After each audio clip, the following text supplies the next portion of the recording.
Fiz um jogo de terror usando apenas o celular. É isso aí, rapaziada.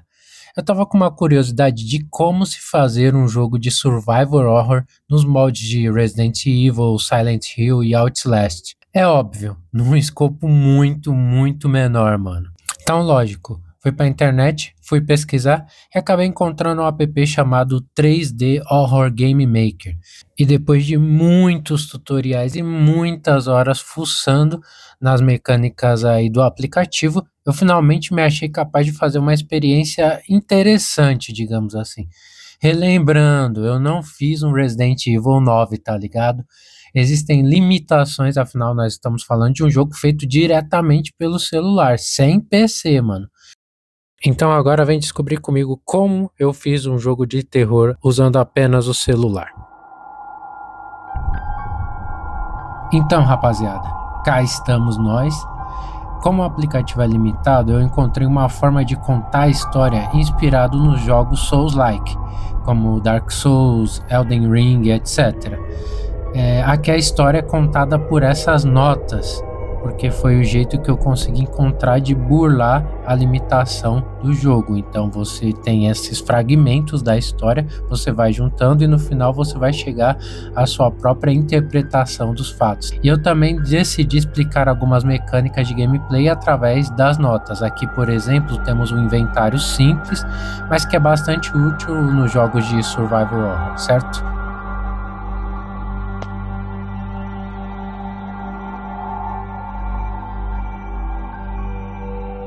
E, mano, uma das primeiras coisas que você percebe quando começa a fazer um jogo é a importância do level design.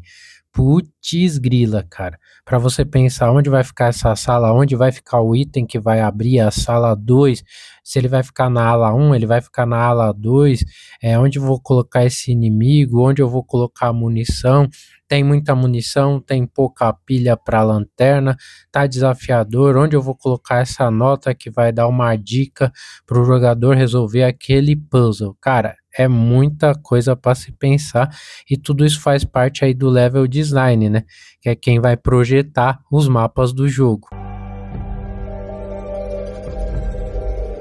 Todos os itens que vocês estão vendo na tela foi do próprio aplicativo 3D Horror Maker, então ele já fornece esses itens. Nesse início, eu pensei em ter uma área padrão que o jogador sempre retorna. É tipo o saguão principal da delegacia de Resident Evil 2, tá ligado?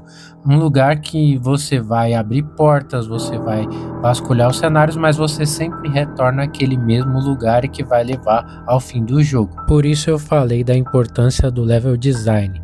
Na primeira vez que eu estava fazendo um teste de um primeiro jogo, eu não pensei nisso, então eu acabei me embaralhando bastante nos cenários. Já quando eu fui começar esse, eu já planejei ter esse cenário inicial, que ia ser para onde o jogador sempre ia voltar.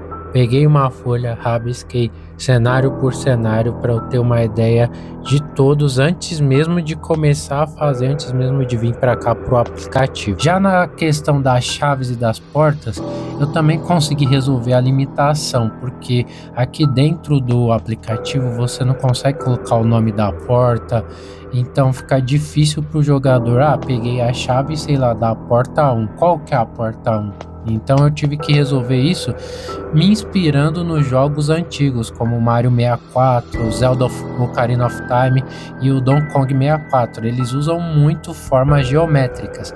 Então eu tivesse ideia de colocar triângulos, esferas e cubos nas portas para conseguir guiar o jogador, para ele saber a chave do triângulo verde, tá ligado?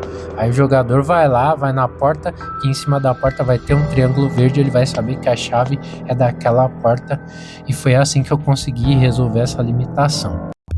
O que ninguém pensa também quando você vai começar a fazer o jogo é o tempo que você vai perder escolhendo música, escolhendo efeito, escolhendo cor de porta, para ver qual que fica mais interessante naquele momento. Aqui você pode ver que eu perdi bastante tempo só para escolher a música quando ia entrar dentro dessa sala específica nesse momento do jogo.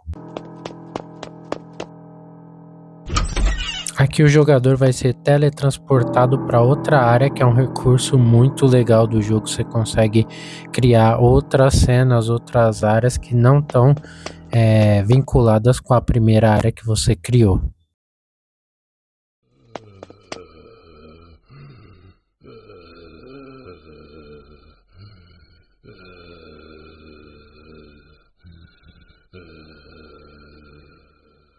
Bom, é basicamente isso. Eu não quero dar mais spoilers do game em si, mas logo vocês poderão conferir completo dentro do próprio app do 3D Horror Game Maker. Fechou?